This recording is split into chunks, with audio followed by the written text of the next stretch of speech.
이 시간 그리스도인의 힘의 비밀, 그리스도인의 힘의 비밀이란 제목으로 하나님 말씀 증거하겠습니다. 오늘은 101주년 3.1절 기념주일이기도 하고 또 코로나 바이러스 19로 인하여서 확산 방지를 우리의 교회가 협력하는 마음으로 온라인 예배를 드리고 있습니다.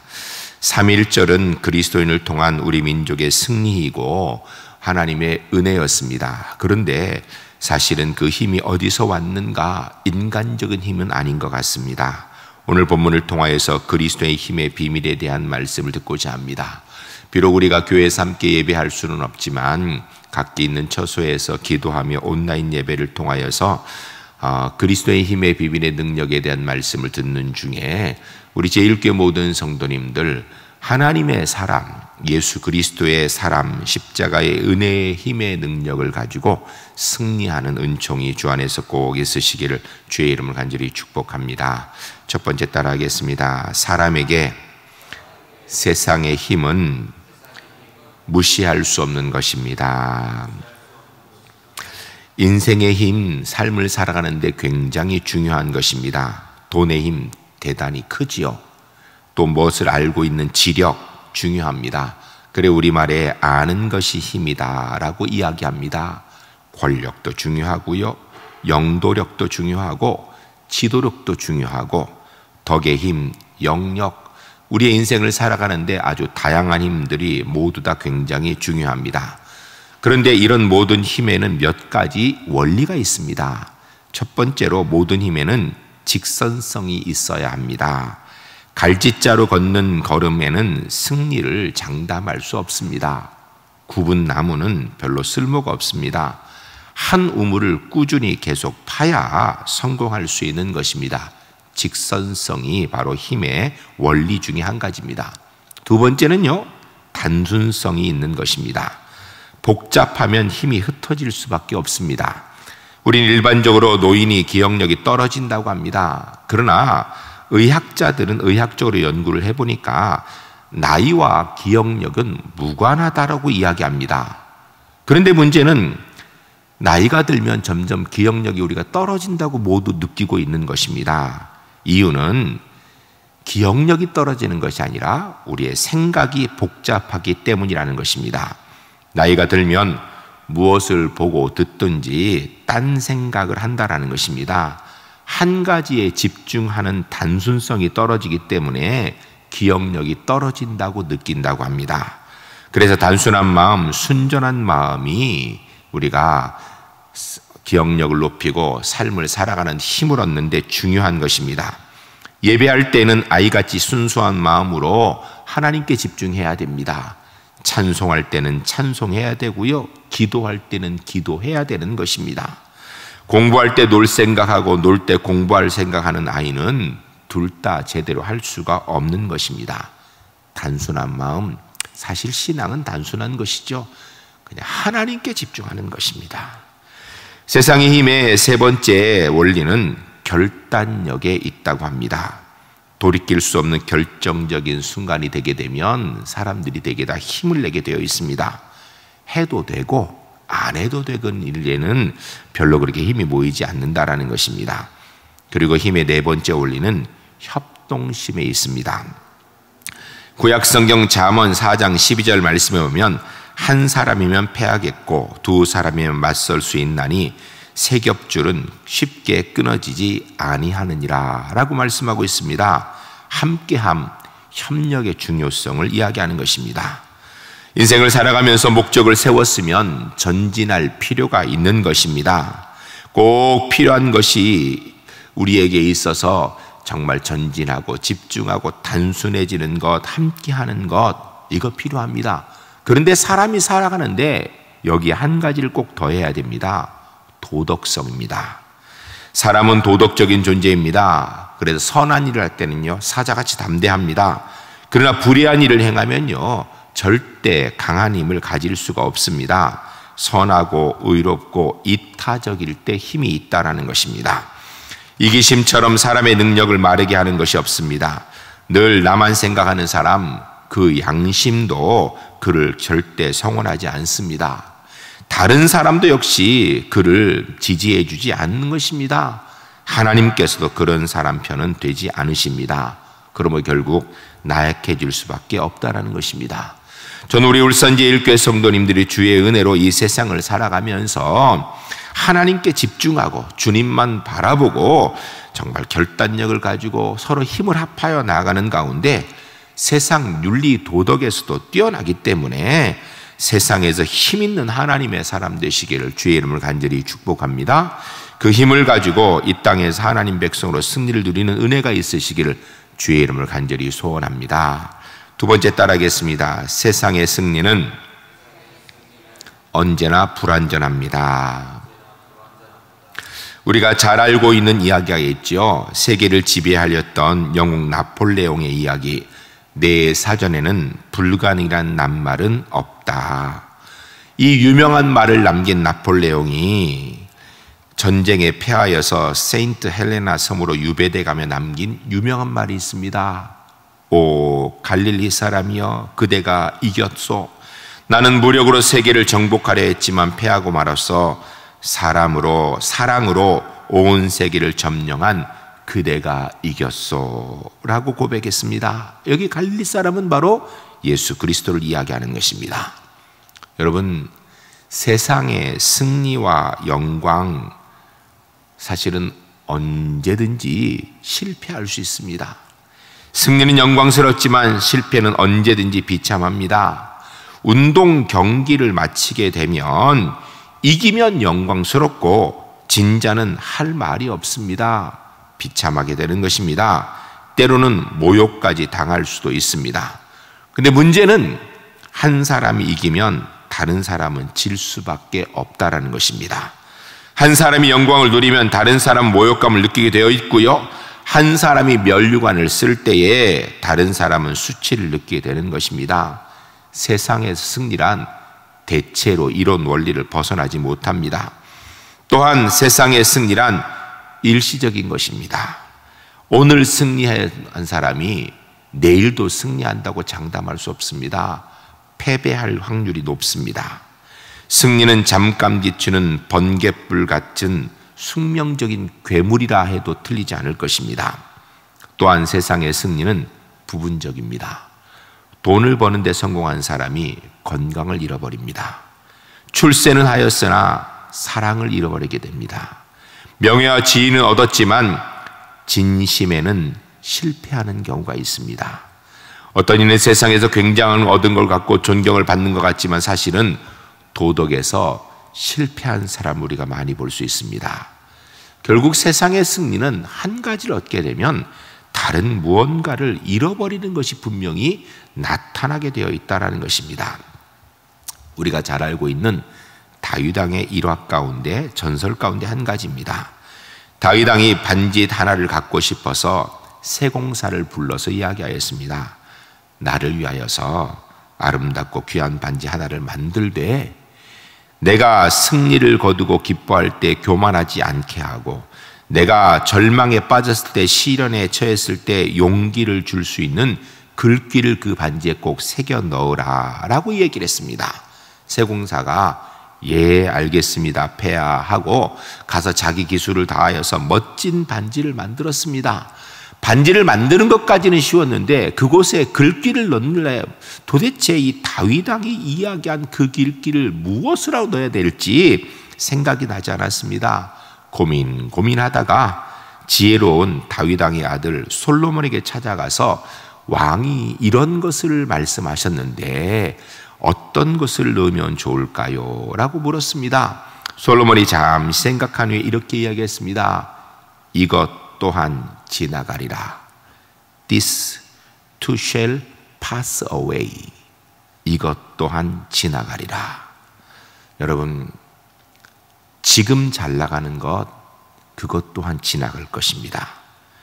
지금 괴로워서 하루도 살기 힘든 어려움, 그것 또한 지나갈 것입니다. 예쁜 젊음을 자랑합니까? 그것 또한 지나갈 것입니다. 인생은 둥글둥글합니다. 잘 되던 사람이 어려움 당하는 경우가 있고요. 지금 어려운 사람이 좋아지는 경우가 얼마든지 있을 수 있는 것입니다. 승리도 지나갈 것이고 패배도 지나갈 것입니다. 지금 우리는 온 나라가 코로나19 전염병으로 인하여서 교회가 함께 예배드리지 못하는 어려움에 속해 있습니다. 그러나 이 고난인 코로나19도 지나갈 것입니다. 승리의 순간에 그러므로 우리 그리스도인은 교만하면 안 됩니다. 실패하였다고 절망과 좌절할 필요도 없습니다. 하나님의 사람은 언제나 겸손히 주님 바라보며 오늘의 삶을 살아야 될 줄로 믿습니다. 우리 울산제일교회 성도님들, 어떤 순간에든지 겸손하게 주님 앞에 무릎 꿇고 주님만 바라보며 승리하는 믿음의 사람들이 주 안에 모두 될 수 있기를 주의 이름을 간절히 축복합니다. 세 번째 따라하겠습니다. 십자가의 승리만이 완전합니다. 오늘 본문 말씀 고린도전서 2장 1절로 5절 말씀 우리가 함께 읽도록 하겠습니다. 이 말씀의 내용은 그리스도의 승리의 비밀을 말씀하고 있습니다. 우리가 이 땅에서 하나님의 사람으로 어떤 승리를 어떻게 취할 것인가에 대해서 생각하면서 우리가 함께 읽도록 하겠습니다. 형제들아, 내가 너희에게 나아가 하나님의 증거를 전할 때 말과 지혜의 아름다운 것으로 아니하였나니 내가 너희 중에 예수 그리스도와 그의 십자가에 못 박히신 것 외에는 아무것도 알지 아니하기로 작정하였음이라. 내가 너희 가운데 거할 때 약하고 두려워하고 심히 떨었노라. 내 말과 내 전도함이 설득력 있는 지혜의 말로 하지 아니하고 다만 성령의 나타나심과 능력으로 하여 너희 믿음이 사람의 지혜에 있지 아니하고 다만 하나님의 능력에 있게 하려 하였노라. 아멘. 할렐루야. 할렐루야. 전 우리 울산제일교회 성도님들이 어느 곳에서 어떤 모양으로 있든지 오늘 고린도전서 2장 1절로 5절 말씀에 그리스도의 승리의 비밀을 알고 그 승리의 비밀들을 붙들고 예수 그리스도의 십자가의 은혜 안에서 하나님의 능력으로 승리하는 하나님의 사람들이 주 안에 모두 될 수 있기를 주의 이름을 간절히 축복합니다. 사도 바울은 오늘 본문을 고백하게 된 이유가 있습니다. 사도 바울이 다메섹 도상에서 예수 그리스도를 만나 예수님의 제자가 되었습니다. 3년 동안 아라비아 광야상에 가서 기도하며 수양을 하였습니다. 준비된 사역자로 그가 약 10년 정도를 복음을 전하였습니다. 이야기는 그는 준비되었던 사람이고 10년을 복음을 전하였기 때문에 경험과 지식과 믿음에 있어서 거의 완전한 상태에 이른 사람이라고 볼 수 있었습니다. 이런 사도 바울이 오늘 본문의 나약함을 이야기하는 이유가 무엇인가? 오늘 본문에 이렇게 얘기하고 있습니다. 3절에 보면 내가 너희 가운데 있을 때 약하며 두려워하며 심히 떨었노라. 왜? 경험도 많고 훈련도 잘 되어 있는 똑똑한 사도 바울이 이렇게 나약해졌을까요? 그 원인을 4절에서 우리가 추측해 볼 수 있습니다. 내 말과 내 전도함이 설득력 있는 지혜의 말로 하지 아니하고 라는 말을 통하여서 사도 바울이 자기를 의지하고 자기 지혜를 의지하고 자기 경험을 의지하였을 때에 약하여졌다라고 고백하는 것입니다. 사도 바울이 전도 여행을 가는 중에 아테네에 가게 됩니다. 아테네는 철학을 많이 공부한 사도 바울에게 꿈의 도시였습니다. 소크라테스, 아리스토텔레스, 플라톤이 살았던 철학의 본산지, 이곳에 도착하여서 그곳에 있는 많은 스토아 철학자들과 이야기를 하는 가운데 그가 그들과 모여 변론하는데 그의 옛날 실력, 예수 믿기 전에 가지고 있던 그의 놀라운 능력들을 사용하게 된 것입니다. 그래야 성경을 보면 사도 바울이 이렇게 얘기합니다. 너희가 모르고 섬기는 하나님을 내가 너희에게 알게 하노라 라고 하면서 기가 막힌 연설을 하였습니다. 사람들이 듣고 감탄하였습니다. 그런데 문제는 예수 믿는 사람이 하나도 나오지 않았다라는 것입니다. 그 전까지 사도 바울은 가는 곳마다 복음을 전하였고 그곳에 예수 믿는 사람이 생겨 교회를 세웠는데 아덴에서는 자기가 가지고 있는 지식을 총동원하였지만 한 사람도 예수 믿는 사람을 만들질 못하였습니다. 사실 아덴에서는요 별로 핍박도 없었습니다. 다른 곳에서는 많은 핍박이 있었지만 아덴에서는 핍박도 없었는데 결국 그는 아덴에서 복음 전하는데 실패한 것입니다. 그가 실패하고 고린도로 가게 됩니다. 고린도에 가서 시리에 빠지게 됩니다. 최선을 다해서 노력하였는데 아무것도 되지 않은 것을 인하여서 실망에 빠져 좌절하고 있었습니다. 이런 상황에 대해서 사도행전 18장 말씀에 성령께서 사도 바울을 책망조로 말씀하십니다. 어찌하여 잠잠하느냐, 이 성에 구원받을 자가 많다, 담대히 나가 전하라 라고 이야기합니다. 왜 사도 바울이 전도하지 못하고 고린도에서 이렇게 코가 쑥 빠져 있었을까요?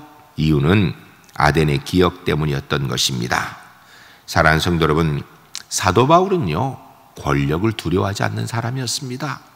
사도 바울은 죽음도 두려워하지 않는 사람이었습니다. 그런 그가 왜 이렇게 약해진 것입니까? 사도 바울의 약함의 원인은 그의 몸의 질병도 아니고 외부의 환난도 아니었습니다. 이런 것들은 오히려 그가 넉넉히 이길 수 있었고 오히려 이런 것 인하여서 더 강해질 수 있었다라고 그가 스스로 고백하고 있습니다. 그런데 사도 바울을 약하게 만든 것은 바로 자기 자신에 대한 신뢰였습니다. 자기 경험을 의지하고 자기 지식을 의지하고 자기 지혜를 의지할 때 그는 무너질 수밖에 없었고 약해질 수밖에 없었던 것입니다. 이런 것을 경험한 사도 바울이 고린도전서 15장 31절에 고백하기를 그래야 나는 그리스도 안에서 날마다 죽노라 라고 고백하는 것입니다. 자기가 죽어야, 자기를 죽이고 부정해야 그리스도의 능력으로 그가 승리할 수 있다는 것을 경험하였기 때문인 것입니다. 우리 주님도 말씀하시기를 자기 자신을 부인하고 십자가를 지고 나를 따를 것이다 라고 우리에게 말씀하셨습니다. 자기 부정 없이 예수님을 따른다고 하면 언젠가는 우리 모두가 내가 나를 믿는 것인지 예수님을 믿는 것인지 구분이 잘 안 갈 수밖에 없는 것입니다. 고린도전서 9장 27절 말씀에 사도 바울 고백하기를 내 몸을 쳐서 나를 복종케 한다 라고 말씀합니다. 왜요? 자기를 쳐서 다스릴 일이 있어야, 자기를 쳐서 자기를 다스려야 패배하지 않고 약해지지 않기 때문입니다. 여러분, 십자가는 멀리 바라보는 감상이 아닙니다. 사도 바울처럼 내가 그리스도와 함께 십자가에 못 박혔다고 고백하는 믿음이 십자가인 것입니다. 사도 바울의 결단은 사실 크게 3번이 있었습니다. 첫 번째 결단은 예수 그리스도를 주로 고백하는 것이었고요. 두 번째 결단은 바로 삶을 온전히 복음을 위해 바치겠다는 결단이었습니다. 세 번째 결단이 바로 오늘 본문입니다. 십자가 외에 아무것도 알지 않기로 작정하였다라는 것입니다. 십자가만 알고 높이고 십자가만 바라보고 믿고 나아가는데 사도 바울의 힘에 비빈의 능력이 있었던 것입니다. 바울은 십자가 속에서 그 힘의 비밀을 깨달았던 것입니다. 신약성경 요한복음 16장 33절 말씀에 예수님 말씀하시기를 너희가 환난을 당하나 담대하라 내가 세상을 이기었노라 라고 말씀하셨습니다. 사도 바울은 로마서 8장 37절 말씀에 그러나 이 모든 일에 우리를 사랑하신 이로 말미암아 우리가 넉넉히 이기느니라 라고 말씀합니다. 고린도전서 1장 24절 말씀에 십자가는 하나님의 능력이요 동시에 하나님의 지혜라 라고 사도 바울이 고백합니다. 그러므로 바울은 십자가만 의지하기로 결단하였다라는 것입니다. 십자가만이 나를 이길 수 있는 힘이고 내 죄에 대한 의의 보증이 되어주는 것입니다. 십자가를 믿는 것은 죄인이 의인으로 사는 영광의 신비인 것입니다. 십자가의 구원의 능력이 있는 것입니다. 십자가 신앙으로 죄를 이기고요, 십자가 신앙으로 나를 이기고 십자가 신앙으로 사망과 세상 원세를 이기는 것입니다. 내가 이기는 것이 아니라 십자가의 은혜로 승리하는 사람이 그리스도인 것입니다. 사랑하는 성도 여러분, 이 땅의 삶을 살아가면서 실패한 자리에서 실패한 과거 후회하지 말고 실패 속에 있다 할지라도 오직 십자가의 새로운 은혜를 붙들 수 있는 믿음의 사람들이 될 수 있기를 주의 이름을 간절히 축복합니다. 한 어부와 두 아들이 있었습니다. 이 어부가 두 아들을 데리고 고기를 잡으러 바다에 나갔습니다. 날이 좋아서 나갔는데 오후가 되자 갑자기 날이 변덕을 부렸습니다. 폭풍우가 치고 장대비가 쏟아지기 시작하는 것입니다. 곧 사방이 컴컴해지더니 비바람 앞에서 이 어부 가족은 절망할 수밖에 없었습니다. 어디로 가야 될지 방향도 분간하지 못하는 순간이었습니다. 그때 둘째 아들이 소리를 쳤습니다. 아버지, 저쪽에 불기둥이 보여요. 우리가 살았습니다. 저기로 가요. 사력을 다해서 불길 쪽으로 노를 저었습니다. 가까스로 포구에 도착하였습니다. 포구에 도착하니 안절부절하지 못하는 아내가 그를 기다리고 있었습니다. 어부가 아내에게 물었습니다. 아니, 당신 우리가 이렇게 살아 돌아왔는데 어째 이렇게 안절부절하지 못하는 것이요? 당신 우리가 살아 돌아온 게 안 기쁘오? 라고 물으니까 아내가 이야기했습니다. 여보, 사실 저녁에 부엌에서 음식 만들다 불이 나가지고 그냥 집이 전부 다 불에 타버렸어. 가까스로 나만 살아나왔어. 미안해요. 라고 얘기하는 거예요. 어부가 이 말을 듣고 하는 이야기가 우리가 폭풍 속에서 컴컴한데 방향을 잡지 못하여서 난파 직전이었어. 그런데 그 불길을 보고 그 덕에 우리가 이렇게 살아 돌아왔어. 당신도 무사하고 우리도 무사하니 그것으로 됐어. 집은 다시 지으면 되는 것 아니요? 라고 이야기했답니다. 여러분, 실제로 인생은 롤러코스터 같습니다. 올라갈 때가 있으면요, 내려올 때도 있고요, 햇빛이 쬐다가 갑자기 비바람이 불 때도 있고요, 컴컴하다가 때가 되면 아침 해가 뜨는 법입니다. 여러분, 지금 우리 대한민국도 코로나19로 인하여서 사상 초유의 사건을 겪고 있습니다. 세상에 우리나라 국민들이 지금 현재 70여 개국에서 출입을 금지당하는 상황이 되어졌고요, 확산되는 이 코로나 질병이 잠잠해질 기미가 전혀 보이지 않고 어떻게 해야 될지 모르는 상황, 암담한 상황 가운데 있습니다. 여러분, 그런데 지금이 바로 주의 십자가의 은혜에 붙들고 우리 그리스도인들이 기도할 때 아니겠습니까? 진짜 십자가의 은혜의 능력을 우리가 경험할 때 아니겠습니까? 일제 암울한 시절에 강점기에 그리스도인들이 앞장서서 3.1 운동을 펼쳤을 때 사실 3.1 운동은 일제 칼날 앞에 무릎 꿇은 것처럼 보였습니다. 그러나 암담한 현실 속에 민족에 소망을 주는 운동이었고 하나님의 은혜였습니다. 코로나19로 인하여서 어려움 당하고 있지만 우리 그리스도인들이 십자가의 은혜의 비밀에 힘을 붙들고 기도할 때에 오히려 하나님의 소망의 은혜를 이룰 수 있는 능력이 될 줄로 믿습니다. 사랑하는 성도 여러분, 우리가 공예배의 중요성을 아무리 강조해도 결코 지나치지 않을 것입니다. 예수 그리스도의 이름으로 모여 하나님께 예배하는 공동체가 교회 아닙니까?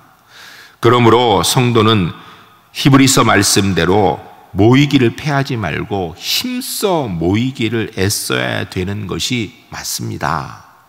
그런데요, 이것보다 더 중요한 법칙이 적용될 때가 있었습니다. 중세시대의 패스트로 인하여서 많은 사람들이 사상을 당하였습니다.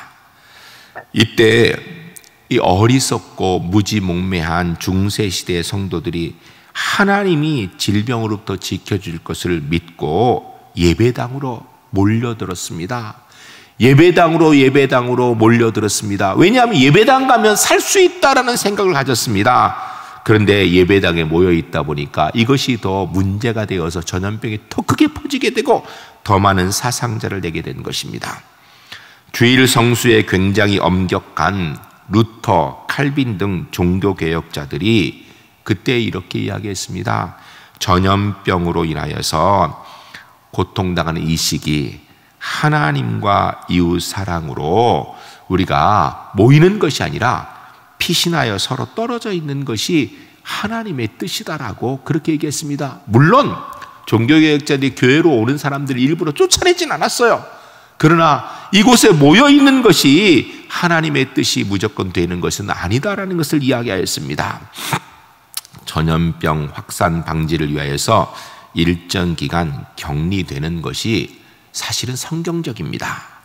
레위기 11장에서 15장까지 보게 되면 정결법이 나옵니다. 그 내용은 아주 간단합니다. 부정하게 된 사람은 성막과 공동체를 더럽히지 못하게 하기 위해 진영 밖에 격리되는 규정입니다. 레위기 15장 31절, 민수기 5장 등에 나타나는 내용을 볼 때 공동체를 지키는 정결법이 바로 오늘 우리에게 적용되는 것입니다. 성경은 이야기합니다. 그리스도인이 국가와 사회와 평안을 지킬 의무를 가진 사람들이라고.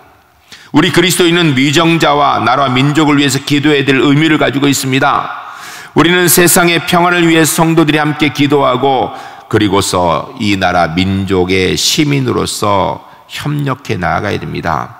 이로써 교회가 평안의 사명을 다하는 것이고 또한 이 세상의 신뢰를 얻는 것이고 복음 전도에 더 큰 힘을 얻는 계기가 될 것입니다. 현재 코로나19가 빠르게 전파되어서 한국 사회 전체가 큰 고통을 받고 있습니다. 감염 차단을 위해서 우리는 어쩔 수 없는 상황에 주일 예배를 영상 예배로 지금 드리고 있습니다. 함께 예배하지 못하는 안타까운 마음으로 속히 함께 모일 날을 위하여 기도해야 될 것입니다. 성경은 말씀합니다. 하나님의 자녀들에게 두려워하지 말라고 이야기합니다. 코로나의 위협 속에서도 그리스도인 두려워할 필요 없습니다. 아니, 두려워하지 않아야 됩니다. 그리스도인이 병에 걸리지 않기 때문에, 아니면 걸려도 예수 믿기 때문에 속히 낫기 때문이 아니라 언제나 어떤 상황에서도 항상 함께 해주시겠다고 하신 주님의 약속을 받은 사람들이기 때문입니다. 그리스도인은 말씀을 믿음으로 하나님이 함께 하심을 믿고 알고, 이때가 바로 우리가 하나님께 기도할 때인 것입니다. 구약성 예레미야 29장 11절부터 13절 말씀이 이렇게 되어 있습니다. 여호와의 말씀이니라. 너희를 향한 나의 생각을 내가 아나니 평안이요 재앙이 아니니라. 너희에게 미래와 희망을 주는 것이니라. 너희가 내게 부르짖으며 내게 와서 기도하면 내가 너희의 기도를 들을 것이요 너희가 온 마음으로 나를 구하면 나를 찾을 것이요 나를 만날 것이라 라고 말씀하셨습니다. 코로나19의 전염병으로 온 나라의 삶의 터전이 흔들리고 질병의 두려움을 떨고 있는 이때가 바로 우리 하나님의 자녀들이 믿음에 따라 행동하며 기도할 때인 것입니다. 교회에 함께 모여 예배할 수는 없지만 우리의 마음과 영혼이 예수 그리스도 안에서 하나 되는 시간이 되도록 우리 모든 성도님들 있는 곳에서 합심하여 기도해 주시길 부탁드리겠습니다. 아까 말씀드린 대로 우리 교회 기도의 시간, 여러분 어느 곳에 있든지, 가정에 계시든지 직장에 계시든지 삶의 현장에 어느 곳에 있든지 낮 12시가 되면 함께 기도해 주시기 바랍니다. 하나님 도와주십시오. 기도하시기 바랍니다. 기도의 내용은 아까 기도한 대로 이번 코로나19를 통하여서 우리를 향한 하나님의 뜻을 분별하며 우리의 어리석음들을, 부족함들을, 혹 우리가 하나님 앞에 연약한 죄들을 지은 것들을 회개하는 시간이 되시기 바랍니다. 그리고 하나님께서 우리의 가족과 일터와 이웃과 나라와 민족과 그리고 세계 모든 사람들을 지켜주시기를 기도하시기 바랍니다. 하나님께서 이 코로나19의 확산을 막아주시고 확진자들을 속히 치료해 주시길 기도하시기 바랍니다. 여러분 사실은 이 코로나19 확산에 대해서 사람으로 할 수 있는 것들이 너무나 작습니다. 그러나 코로나19와 싸우고 있는 정부와 공무원, 의료진, 봉사자들에게 힘을 주시고 이미 사상당한 사람들, 그들의 가족들을 위로해 주시길 기도하시기 바랍니다. 그래서 이 코로나19가 분명히 우리에게 큰 어려움이고 어떻게 보면 재앙과 같습니다. 그러나 이를 통하여서 예수 그리스도의 십자가의 사랑과 하나님의 창조의 질서가 회복되어지며 모든 것의 주인 되시는 하나님께서 이번 상황을 통하여서도 합력하여 선을 이루어 주시기를 함께 기도하는 가운데 합력하여 선을 이루어 주시는 주님의 은혜를 이루어가는 우리 울산지역의 모든 성도님들이 되시기를 주의 이름을 간절히 축복합니다. 101년 전 3.1 운동으로 일제의 폭정을 이기게 하신 하나님께서 코로나19로 인하여 신임하는 이 땅을 우리 그리스도인의 기도로 치유하여 주실 것입니다. 하나님, 이 땅을 치유하여 주시옵소서. 하나님, 이 땅을 회복시켜 주시옵소서. 함께 기도에 동참하는 우리 울산지혜일교회 모든 성도님들 되시기를 주님의 이름으로 간절히 축복합니다.